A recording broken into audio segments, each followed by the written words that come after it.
Hey guys, welcome back to the channel. This is a story about what if Naruto exiles Konoha and goes to war. Before I start, please support for more amazing content, and do consider subscribing to my channel and share this video with your friends. This is written by Divine Dragon Lord and link in description and support writer.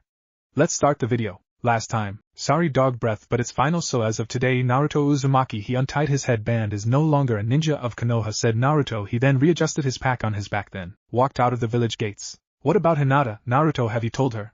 Asked Kiba. You do it, I don't feel like talking to someone who won't remember me in a few years' time anyhow, said Naruto. He then leaped through the trees and disappeared from sight. It's been 4 years since Naruto's banishment. Every ninja of the Rookie 9 had made Chunin, and some even made Jounin. Many of the teams had more or less forgotten that Naruto Uzumaki had ever existed, except that he was the one who defeated Shikaku and Gaara of the Sand. If not for that, his name would have been lost to every member of the village except for the members of Team 8. To them the loss of Naruto hit the hardest, especially to a girl with long dark hair, lavender eyes, a purple and blue jacket, blue ankle-high skin-tight pants. Her skin no longer pale but well darkened, she was now one of the most attractive girls in the village. The day he was exiled from the village she stayed in her room and cried for the entire day, hoping and praying that it was all a dream. A boy dressed in a black coat and black pants made sure that nobody would forget his demonic teammate either. A few months after the funeral of the third Hokage and the new fifth Hokage had been chosen, Kiba snuck into her office while she was sleeping off some of her sake. He then painted a black mustache and thick eyebrows on her face, making her look like a female impersonator of the late Might Guy. He was never caught for the act. Rumors had spread that Naruto had returned and was back to his prankster tricks. Only Kiba and the now man-sized Akamaru knew the truth behind it all. As far as Kakashi goes, if he missed Naruto even the slightest bit, he never showed it, not in public anyway. The village of Konoha is now at war with the village hidden in the sound. Their longtime enemies, the Sand Village, were now their greatest allies, due to the simple fact that a certain blonde-haired blue-eyed Jinchuriki had changed the life of their Kazekage. The man had red hair with dark circles under his eyes. He could always be seen wearing a giant gourd on his back, within which was a large amount of sand. He now wore a set of brown robes with red outlining. Sadly, even with the help of the Sand Village, Konoha was still losing the fight, especially since their greatest ninja Sasuke Uchiha to the Sound Village because he wanted to seek power. This is where the story begins. We're running out of manpower. Can't the Sand Village send us more men? Asked a woman with dark brown eyes. Her blonde hair was tied into mid-back pigtails that were draped over a green robe with a patch on the back that had the Kajit for sucker. The most noticeable feature of the woman that looked like she was in her late 20s wasn't her amazing bust, but the fact that she was using a genjutsu to conceal her true age, what might appear to be a woman in her late 20s to many people, when in fact she is actually in her early to mid-50s. The woman was talking to a boy with dark hair that was pulled into a ponytail, giving his head the look and shape of a pineapple. He was wearing a standard Jounin vest with a tan shirt underneath that. Black pants covered his long legs. Yes, Lady Hokage, the village of the sand has already sent more ninjas to help with the fight, but they say that they will send no more, said Shikamaru. What? Why not? Asked the Hokage. They said that they will have no more sacrifices to a war that is not their own, said Shikamaru, lazily stuffing his hands into his pocket. All right, Shikamaru, you're dismissed, said the Hokage, rubbing her temples to try and ease a steadily growing headache. She then turned to the window behind her that showed a great deal of the village. Isn't there anyone left, she thought. A pounding on the door broke her from her thoughts. She turned around and faced the door. Come in, she said sternly. Muska entered the room accompanied by an older woman who looked as old as he was. Grand elders, to what do I owe the pleasure, said the Hokage coldly. Cut the tone, Tsunade, we're here because we have a mission, said the old man, handing the Hokage a paper. Tsunade skimmed over the paper. It's a retrieval mission for some kid named Naruto Uzumaki. What he has to do with anything? Asked Tsunade. She knew of the council's decision to banish this Naruto before she was made Hokage, and she didn't think it was fair that he was banished for killing a fellow ninja during an exam that already had a high reputation for kill rates as it was then and now. We believe that Naruto Uzumaki will be the tide that shifts this battle back into our favor, said Muska. Do you really think he'll come back, asked Tsunade. He'll need persuading, I'm quite certain of that.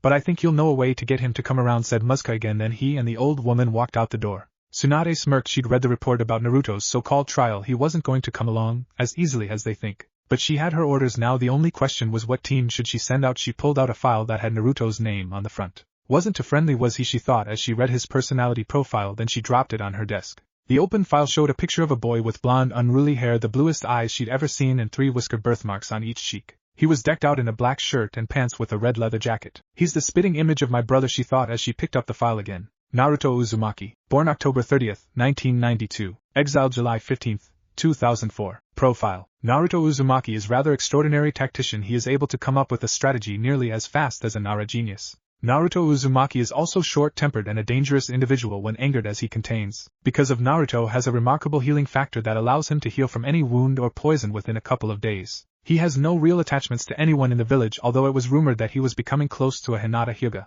The plot thickens, thought Tsunade as she reads on. Naruto is able to call upon the power of at will. As a result, his strength, speed, and stamina increase tenfold. Also, it should be noted that Naruto is prone to killing at his leisure. The most recent and last killing was of Niji Hyuga and Might Guy. During such phases, Naruto Uzumaki shows no remorse for what he's done and will kill again at a moment's notice. Thus he is considered to be a danger to those around him, and was exiled by the Council of Konoha. Tsunade placed the file on her desk. What would the council have to hide that they'd blot out parts of Naruto's profile? She thought while looking at the black lines. That hid whatever information that gave reason for Naruto to be such a danger to the others as well as the village. She then closed the file and replaced it within her desk for the time being. Umbu, she said as an Umbu agent appeared. Yes, Lady Hokage, said the Umbu. Bring me Hinata Hyuga, Kiba Inuzuka, and Kakashi Hatake, said Tsunade. The Umbu bowed, then disappeared in a puff of smoke. Several hours later she was joined by Team Kakashi-1 Naruto. Hello Lady Tsunade, said Kakashi, not looking up from his orange book titled Ika Ika Paradise. So Kakashi, you've finally decided to grace us with your presence, said Tsunade curtly. Sorry I'm late, I had a few errands to run, and I just lost track of time, said Kakashi, closing his book. A small smile curled his blue mask. Whatever, anyway I've got a mission for you three, said Tsunade, pulling out Naruto's file and slapping it onto her desk. Your mission is to retrieve the individual depicted within this file, said Tsunade as Kakashi picked it up and opened it. His one visible eye widened to the size of a golf ball, then it returned to normal size almost as fast. You know he won't come back with us, said Kakashi, closing the file, keeping both Kiba and Hinata from seeing its contents. I am well aware of the situation that happened a while back. I am also aware of the danger involved in this operation. I highly doubt that he'll return easily, but the council seems to think that there is no other alternative. Otherwise they probably let sleeping dragons lay, said Tsunade. How do you propose we get him to return? Asked Kakashi. Tell him that the elders are willing to offer him amnesty and the rank of Chunin should he accept the invitation, said Tsunade. I doubt he will, especially since it sounds to me like they only want to use him as a weapon against the Sound, said Kakashi. I agree, even with Orochimaru gone it seems Kabuto has taken his place as leader of the village. He's even more dangerous now that he has Sasuke and the Sharingan. I suppose in the council's eyes Naruto is the equalizer, said Tsunade. At the sound of the name Hinata's eyes swelled with tears while Kiba glared angrily at nothing particular. Only Kakashi remained unchanged. So our mission is to bring back Naruto, said Kiba after a long silence except for Hinata's squeaky sobs. Yes, we've no idea where he is, and seeing as how Jiraiya hasn't returned to the village he haven't anything to go on, said Tsunade. Then how do you expect us to find him without knowing where to start looking? It's been years since he left the village, his scent is completely gone now, said Kiba. I am well aware that this won't be an easy mission, Kiba. Now then, this will be an A-ranked mission, said Tsunade. The three ninja bowed, then left the office in total silence. We'll meet at the village gate in 1 hour, said Kakashi as they left the building. Kiba and Hinata were now awaiting the arrival of their sensei. He tells us to be here in an hour, and he's the one who's late, grumbled Kiba as he sat against Akamaru, petting his head absent-mindedly. Hey, are you two going to sit there all day, or are you coming along? Asked Kakashi, already halfway away from the gate. Kiba and Hinata jumped up and took off after him. We're coming, Naruto, and we're gonna bring you back, thought Hinata gleefully to herself as they walked down the road. Last time, Kiba and Hinata were now awaiting the arrival of their sensei. He tells us to be here in an hour, and he's the one who's late, grumbled Kiba as he sat against Akamaru, petting his head absent-mindedly. Hey, are you two going to sit there all day, or are you coming along? Asked Kakashi, already halfway away from the gate. Kiba and Hinata jumped up and took off after him. We're coming, Naruto, and we're gonna bring you back, thought Hinata gleefully to herself as they walked down the road. Kakashi, Kiba, and Hinata had been searching for their lost teammate for 3 days now, with only his old headband to guide them. Flashback. The day I became Hokage I found this on my desk with a note attached to it, said Tsunade, holding out a standard Konoha headband. The only difference was a large slash through the center of the metal piece of the headband to show that whoever owned it no longer belonged to the village. Kiba took the headband and gave it a sniff. That's defiantly Naruto's, said Kiba, looking at the headband. What did the note say?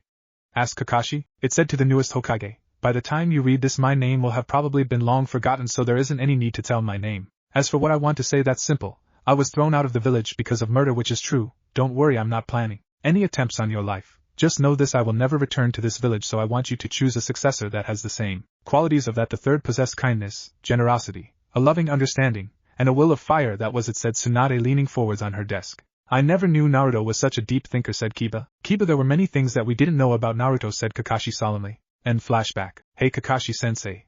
I was just wondering, how exactly are we going to convince Naruto to come back with us once we find him? Asked Kiba after they had sat down to make camp. We aren't going to be doing anything, Kiba.